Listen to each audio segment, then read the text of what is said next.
Hi PEI members, it's Jason Blake here, President of PEI, and welcome to this special episode of PEI News Watch. I'm here with Dave Clark, Director of Foundation, and we're going to talk a little bit about a service we just launched that a lot of folks don't know a lot about, and I think this is an important episode that you want to watch.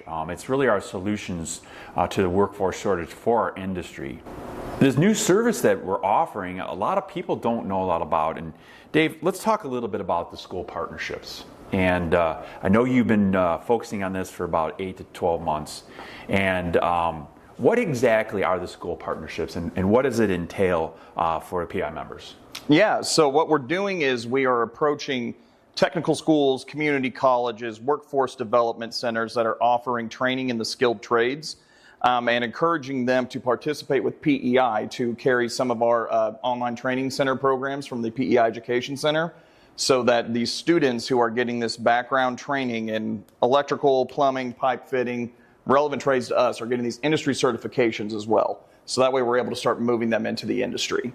It's a multi-fold effort that involves engaging with the school through career fairs, participating in employer spotlights, going out and touring the schools and getting the members connected that way while providing those courses. Yeah, and I remember when we decided to build this service, one of the things that is an issue with our industry is to build awareness around service techs and what our industry actually does. And so having the ability to build awareness with this partnership, we are building awareness with these schools. How are we doing that?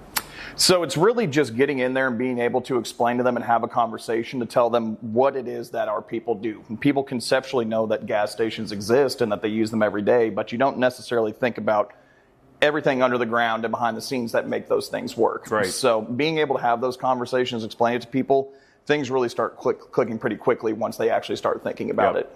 Yep.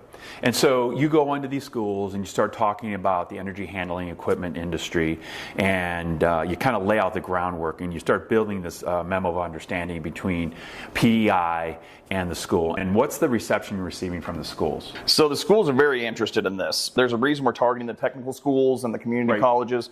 Those are literally geared to appeal to the local economy. Yep. So by being able to have kind of a nationwide presence and be able to go in there, it kind of shows them that we are really speaking for the industry and that there's opportunity not just in their backyard but across the country. So it is a career and a line of work that is worth exploring more and participating with. Yeah, I agree. And it's not just us doing the work. We're asking our members to help out and get involved in these councils. And that's part of the memo of understanding, is get our members involved in the councils. And why is that important?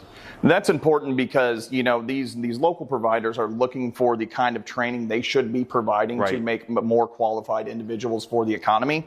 And our members' ability to participate in that, they can kind of explain some of the distinctions between the type of training that would be needed, the type of equipment that's used, and that also just enhances their opportunities to get in front of more students and participate with the school more and enhance their relationship. Yep.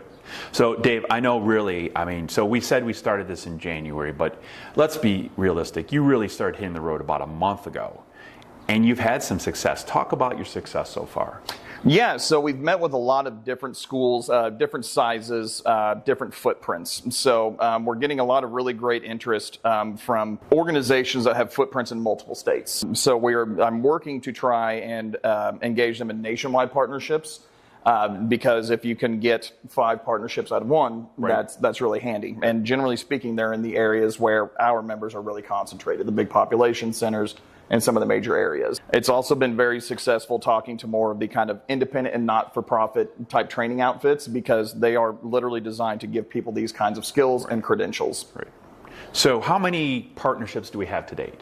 So far, we have 3 partnerships right now. I have several more that are kind of in the finalization process.